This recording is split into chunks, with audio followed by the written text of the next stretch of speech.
A very warm welcome to all the students of ABBHS High School Lonavala.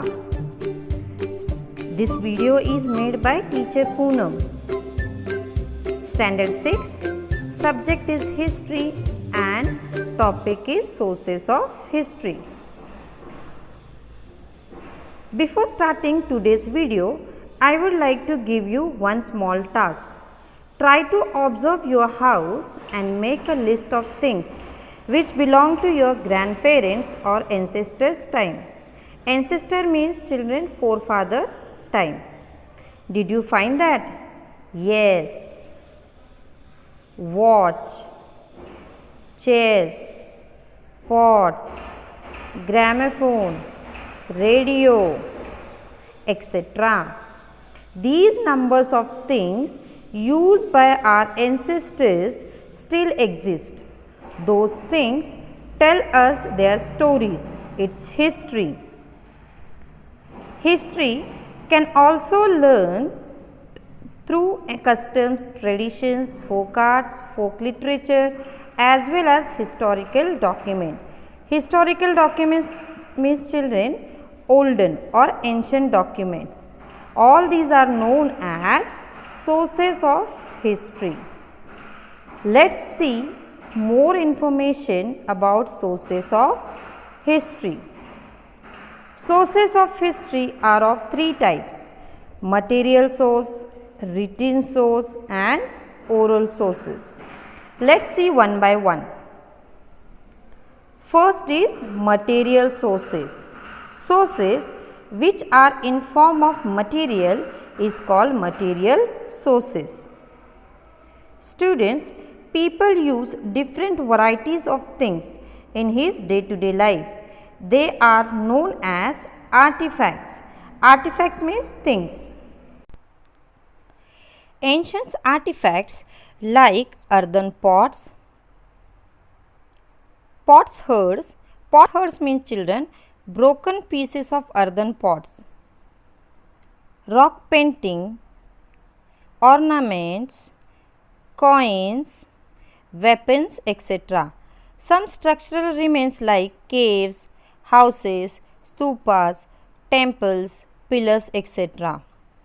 These sources throw light on social interaction, then life of people, their diets, their artifacts, its shapes, color, design, which gives lots of information to us.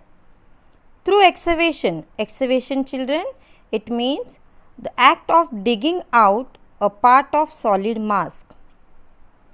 We find the remains of houses and buildings built in a different historical period. Historical period means children, ancient period. All such artifacts, articles, monuments or their ruin.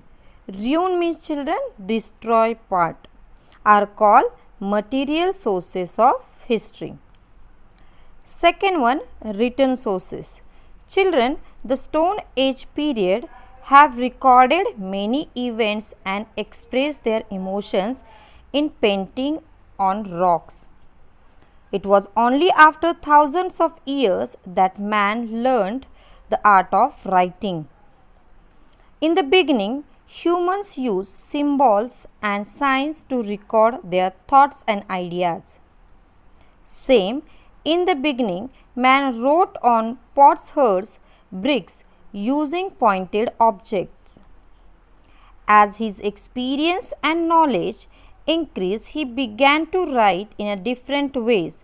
He began to record the event that took place around him. For example, accounts of the proceeding of royal courts. Many rulers had their orders, decision, donation, etc. inscribed on stone or copper plates. Over a period of times, many forms of literature developed, included books, plays, poetry, travelogues. Travelogues mean children, a description of someone's travels given in a form of writing. So, this poetry, plays, scientific works, All this literature help us to understand the history of the various historical periods. These sources are known as written sources of history. Third one, oral sources. Sources which are in oral form are called oral sources. For example, folk tales, ovies, folk songs, similar literature, etc. Actually, it is passed on from generation to generation by words of mouth. Its authors are unknown. This type of literature preserved by oral tradition forms the oral sources of history. Let's overlook on sources of ancient Indian history.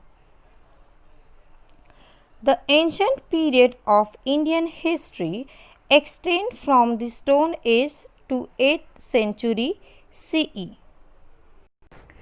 This Indian history we learn through archaeological excavation. However, information about the Indian ancient period from 1500 BCE onwards can be derived from Vedic literature. The ancient Indians had developed the technique of memorizing and reciting them. The Vedas were written down later on. The Vedas and post-Vedic literature from an important sources of ancient Indian history.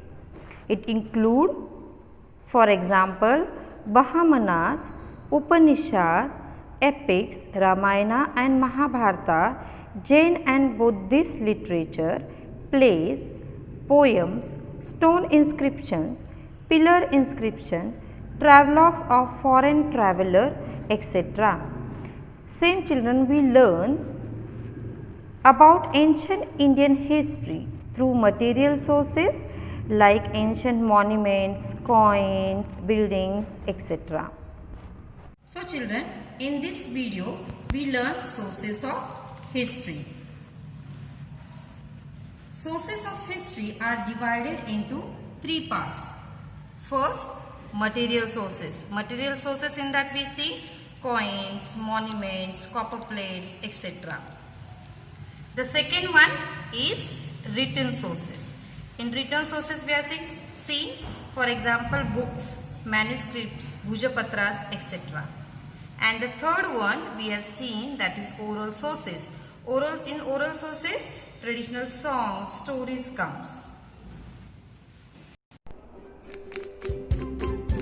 I hope you must have understood the video. Go through the video again and again and read the lesson carefully. Thank you. Keep learning something new, children.